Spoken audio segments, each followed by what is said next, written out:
So I've been playing Fatal Frame 3.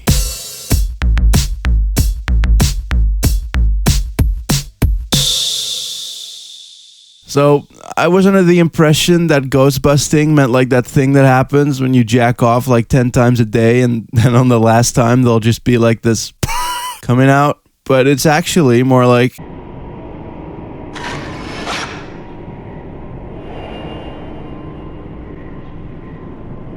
journalism, man. Shit's hard. I mean, yeah, you could just tell the truth and try not to sway opinions any which way or employ favoritism regarding what you decide to report on, but then, on the other hand, you do also need to contextualize as to not let shit spin out of control and maybe also not just bring any old motherfucker on to spew whatever it is they're spewing, as a podium without given context just gives free range to whoever's on it. Again, shit stuff. Especially when you consider that no one's going to read your shit anyway, as articles are long and news is typically pretty boring, or depressing, or downright aggravating at worst. So, yay, clickbait! Fuck war, politics, poverty, there's a spooky old house somewhere which is totes hella juicy, fam. Get God. That's about what I assume what Ray's thought process was, at least. Although she is kind of being brain-haunted with flashbacks, so I can see why she'd take her reporting efforts into the realm of articles about hillbilly rappers getting scared over a box or whatever. Seriously, man, what? It's a fucking box! Man, I love how the wiki puts this. The image and the bluntness of the text juxtapose each other so nicely. Though it is true, I tend to prefer to keep the ghosts a bit further away as to avoid damage, but generally this is a game where you bust out your busting device to bust these busty ghosts right in the middle of the act of busting. Take risks, get more points. Use points to make camera better, to take more better risks. In between all of that, you get resi levels, i.e. big house with many doors, most of which will be locked, and so you'll need to backtrack back and forth with keys abound, and other puzzle items laying around, slowly progressing through the whole thing bit by bit. A neat twist on this, however, is that you don't just play as Ray, as you see, the house does actually turn out to be very fucking haunted, infecting people's dreams, putting them together into this part memory, part confrontation mansion dream world ghost world dream. And so, those connected to Ray will get dragged in as well, like the timid Miku from the first game, who is her bestie as well as the sister of Ray's dead fiance's dead friend. Or the living friend Kei of Ray's dead fiance and Miku's dead brother, who together had formed a type of ghost investigation team, now somewhat unwillingly being continued by Ray, Kei, and Miku. Making the mansion this weird amalgam of the Himuro mansion, the ghost house that Ray got spooked at, and the town from Fatal Frame 2, as to confront all of them with who what loved ones done died there. Plus, they all have a few unique spins on the gameplay to call their own, like how Kei can push things that only a man could move, whilst also being the most bitch of all, having his own hiding mechanic as he gets followed around by unkillable clock tower ghosts. Miku has less puzzle but ends up fighting loads of really beefy ghosties, and Ray is the balanced normal one. Structurally, this also means that the game will be split up into chapters, though the resiness of it all still remains, seeing as the dream mansion is very much constant. You'll just wake up from time to time after like a big puzzle or a ghost boss.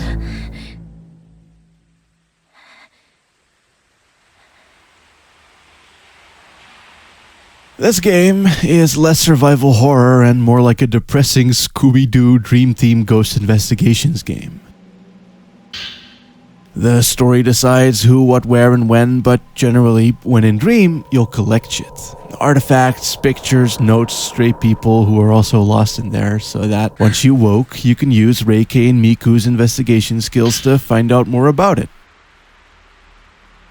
One could, say, develop photos that you took, give them to Miku so she can Google shit about them, check out the tapes sent by Kei through the mail with interviews and recordings regarding the history of the dream-based phenomenon, and are able to refer to Ray's Dead Boys Toys well of research whenever new things are uncovered. And this shit goes pretty deep.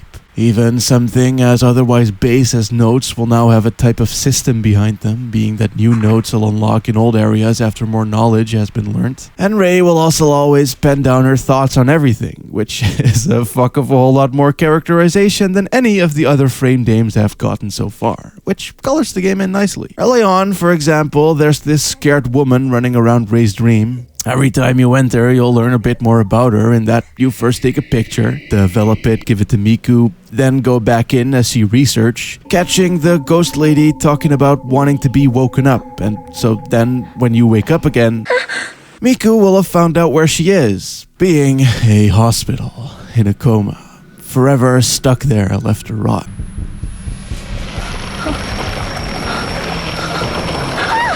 Oh. So you head back in, all reinvigorated to figure out what the fuck, especially with how Ray feels about it. Where you then fight her as a boss, essentially putting her to rest and closing her chapter, topping it all off with the hospital mailing you her diary, seeing as you were her only visitors, cluing you in on why she was stuck there. And yeah, this gives a fair bit of the emotional baggage that I really wanted out of Fatal Frame 2. It is cool and well-paced. You never spent like hours in Dream or in House, or too long playing as one character, which, as stated, does make it less of a horror game, but honestly, I really grew to love this bungling, sad girl-trotting mystery investigation team that is Fatal Frame 3.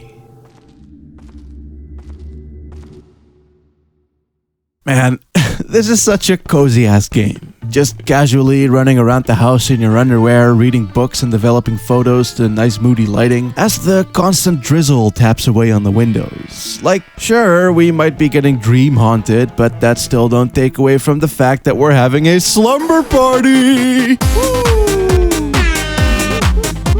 Besides, the Dream atmosphere is really solid, though more like cold droney rather than all-out you're fucked droney. But the camera angles are still as great as always, slowly looming behind you, suddenly snapping in front of you or to a small cranny, anxiously jump-scaring the player without much of anything happening at all. Potentially confusing, perhaps, especially with how drab shit be, but the mansion is laid out quite well, so bearings will be had regardless. Probably because of the chaptered-up nature, especially with certain parts of the mansion being gated off during certain chapters. You don't even get ghosted all that much for the most part, now that I think about it, and even the puzzles will seem kind of mild.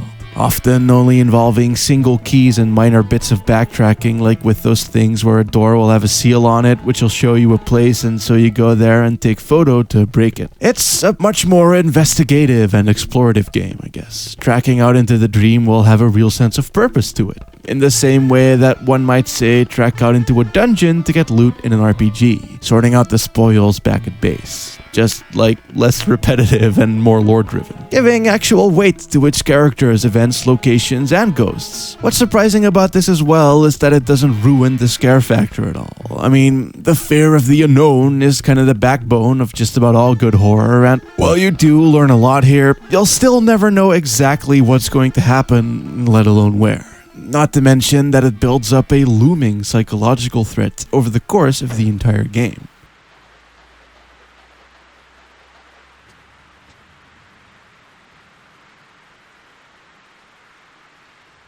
That coziness can be betrayed, you see. What with the dreamages seeping into the real world and all, with increasingly more fake-out wake-ups and random unaddressed changes to the house itself.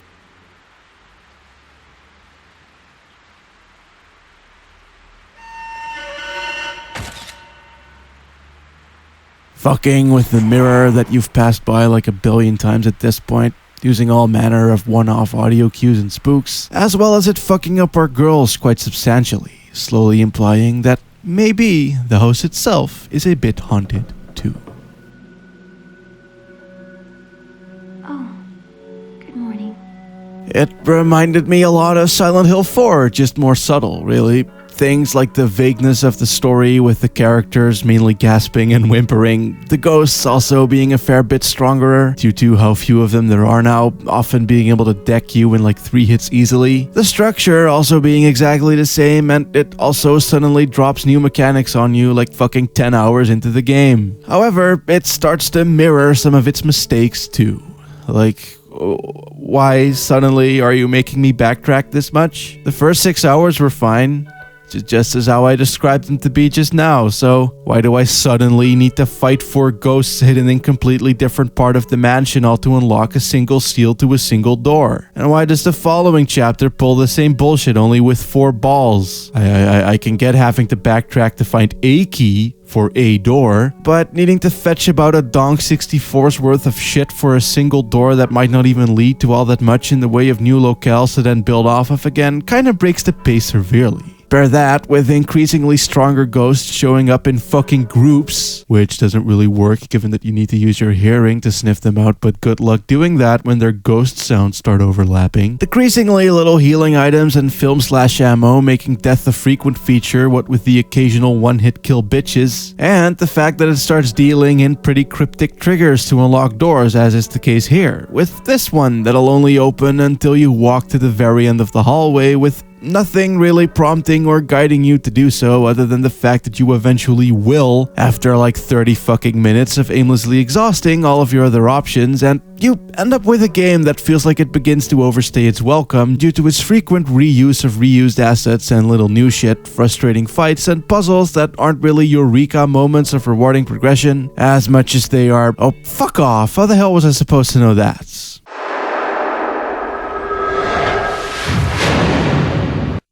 It's also quite the hassle to jump back in, by the way, given that it doesn't just title screen boot you, it fucking photo album boots you, then title screen boots you. Minutes were wasted, fam. Fucking minutes! And so, I can come to no other conclusion that it's spread too thin for the sake of the house and plot. The build-up of the house getting more and more off-putting gradually as the characters go from curious and personally driven investigators to empty, scared, tired shells of their former selves is fucking amazing, and I will absolutely not understate that. And I also adore the investigation angle for sure, but building that up like that takes time, and so the actual Fatal Frame survival horror game built around it all had to be dragged out for the sake of it, resulting in what I just went over. I imagine that TECMO maybe doesn't have the budget of a Konami or Capcom, certainly not back then, and yeah, you can kind of tell that more than I would have liked in this case. If the mansion were any bigger, then everything would have been prima Gucci, but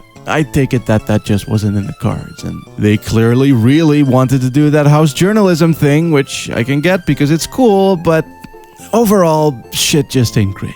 Easily the most interesting game out of the series so far though, it's kinda less scary but more psychologically and emotionally gripping Silent Hill 4 that retroactively makes the first 2 games a bit more interesting too. With its deep but not convoluted or tacky lore and plot introductions, learning about the creator of the camera obscura for instance, and what Miku's dopey brother was doing in one. It's neat. Plus, you also find this guy's sex tapes.